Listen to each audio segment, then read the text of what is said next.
Senior सियासी तज्जियाकार हफीजुल्लाह नियाजी ने कहा है कि आइन के मुताबिक 90 रोज में इलेक्शन करवाना निगरान हुकूमत के लिए कोई मुश्किल न था। मर्जी के मतलूबा नताइज भी हासिल हो जाने थे। शहबाज हुकूमत ने वसीतर कौमी मफाद और नागुजीर वजूहात पर जो इकदाम किए वो इंतखाबात को फरवरी तक मुलतवी करने की गुंजाइश दे गए। अगर मुवाफिक हालात के बावजूद इस वक्त इलेक्शन नहीं हो सके तो ये बात तय है कि फरवरी में भी इलेक्शन के इनेकाद की हौसला शिकनी रहनी है। डर है कि आइन से जो इनहराफ नजरिया जरूरत के तहत हो चुका, ऐसे नजरिए की जरूरत मनोअन फरवरी में भी मौजूद रहनी है। खदशा है कि इंतखाबात के मजीद इल्तवा पर यकीनन आइन साकित होने को है। अपने कॉलम में हफीजुल्लाह खान नियाजी कहते हैं कि 21 अक्टूबर को मियां मोहम्मद नवाज शरीफ वतन में कदम रंजा फरमाने को हैं। वो इंग्लिस्तान छोड़ चुके हैं और सफर का आगाज हो चुका है। कमोबेश एक माह कबल उन्होंने इरादा सफर बांधा तो जोश खिताबत या वफूरे जज्बात में चंद कौमी मुजरिमों का नाम लेकर मुतालबा कर डाला कि उनके खिलाफ मुकदमा चलाने होंगे। बस नाम लेने की देर थी कि मुमलिकत के ताकतवर हलकों में भौचाल आ गया। नून लीगी रहनुमाओं में खलबली मच गई। तब से आज तक रहनुमाओं की तरफ से 2 दर्जन वजाहती बयान आ चुके हैं। ताजा बताजा बयान सियासी फहम फरासत से आरी हमारे दोस्त इसाक डार का ये ऐलान है कि मईशत की बहाली नवाज शरीफ का बेहतरीन इंतकाम होगा। नहीं मालूम कि अगर इलेक्शन हो भी गया, अगर नवाज शरीफ इक़्तिदार में आ भी गए और अगर मईशत बहाल भी हो गई तो बदला किस मद में चुकता होगा। मईशत की बहाली पर जनरल बाजवा, जनरल फैज, साकिब निसार, आसिफ सईद खोसा या इमरान खान, क्या इन सबसे हिसाब बेबाक हो पाएगा? हफीजुल्लाह खान नियाजी का कहना है कि मौजूदा हालात और मारूजी हकाइक में मईशत की बहाली के अज़्म और माशी बहरान बारे इसाक डार की कम इल्मी या गैर संजीदगी पर हैरत हुई है। सियासी अदम इस्तेकाम ही तो मौजूदा माशी बहरान की वजह बना है। 2014 से सियासत में ही रियासत बचाओ जैसे ढकोसले पर उस्तवार गैर आईनी और गैर कानूनी हथकंडों ने मुमलिकत को एक अरसे से मुतजलजल कर रखा है। ये के बाद दीगरे जिम्मेदारी संभालने वालों ने भी किसी बुखल का मुजाहरा न किया, उसको कमाल फन बनाया। आज मुमलिकत सियासी अदम इस्तेकाम की दलदल में गर्दन तक फंस चुकी।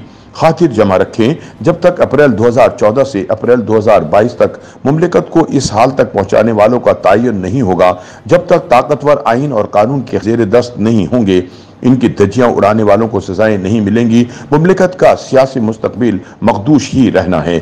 जनरल राहिल शरीफ और जनरल कमर जावेद बाजवा ने अपने ओहदों को दवाम बख्शने की खातिर जो शर तख्लीक किया आज इफरियत बनकर सामने है।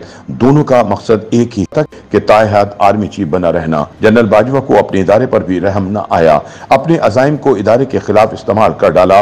यह पहला मौका था कि इदारे की वजह शोहरत, इत्तेहाद और तंजीम बजरिए अपने सरबरा तख्त मश्क बनी। हफीजुल्लाह खान नियाजी कहते हैं कि मुल्क का पहला अलमिया यह है कि ताकत का सरचश्मा कभी मुंतखब हुकूमत न बन पाई।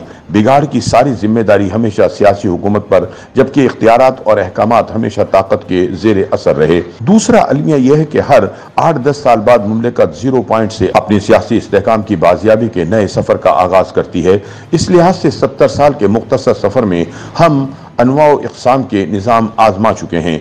तीसरा अलमिया यह है कि ख्वाजा निजामुद्दीन की माजूली से लेकर निगरान वजीर आजम काकर तक लंबी फहरिस्त में एक वजीर आजम भी ऐसा नहीं जिसको इक़्तिदार में आने के लिए एस्टेब्लिशमेंट का किरदार ना रहा हो या किसी को जरूरत पड़ने पर घर भेजने में इसमें कभी कंजूसी न दिखाई हो। ऐसे उखाड़ पिछाड़ में मुमलिकत का बाजा बजता रहा। पर्दा सीमी के पीछे कारीगर फराग दिली से अपने आप को मसीहा और मुजद्दिद गर्दानते रहे। 6 साल में जनरल बाजवा और इमरान खान हालात को जहां धकेल गए हैं उसका मंतकी अंजाम आज की सूरत हाल ही थी। हफीजुल्लाह खान नियाजी के मुताबिक आज की तारीख तक तो हुकूमत से हुक्मरान कंबल बनकर बगलगीर रहे हैं। मुल्क की तारीख में पहला मौका कि हुकूमत कंबल बनकर हुक्मरानों को अपनी लपेट में ले चुकी है। बज़ाहिर मौजूदा हुकूमत का इस कंबल से जान छुड़ाना नामुमकिन नजर आता है। नवाज शरीफ आ भी गए तो बिलाशुबा बहुत पुरतफाक इस्तकबाल मुतवक्को है। अगरचे मीनार पाकिस्तान बहुत बड़ा शो होगा, मगर इलेक्शन ही ना हुए तो इनके बयानिए का तासुर चंद माह में ज़ायल हो जाएगा। यूं इसाक डार ऐसी सूरत हाल में इंतकाम की जहमत से भी महफूज रहेंगे और मईशत की बहाली भी वादा फर्दा ही रहनी है। एक नाकाबिले हल मुअम्मा यह है कि जनरल बाजवा और जनरल फैज हमीद को सियासी अदम इस्तेहकाम की दलदल में धकेलने पर माफ क्यों कर किया जाए। यकीनन माजी में ऐसा काम शजरे ममनुआ रहा है। YouTube पर गूगली न्यूज देखने के लिए youtube.com की सर्च बार में गूगली न्यूज टीवी टाइप करें। गूगली न्यूज के पेज पर सुर्ख रंग के सब्सक्रिप्शन वाले बटन पर क्लिक करना ना भूलिए। YouTube पेज पर अपलोड होने वाली वीडियोस से बाखबर रहने के लिए बेल आइकन पर क्लिक कीजिए। आपको हर नई वीडियो के बारे में नोटिफिकेशन मौसूल हो जाएगा।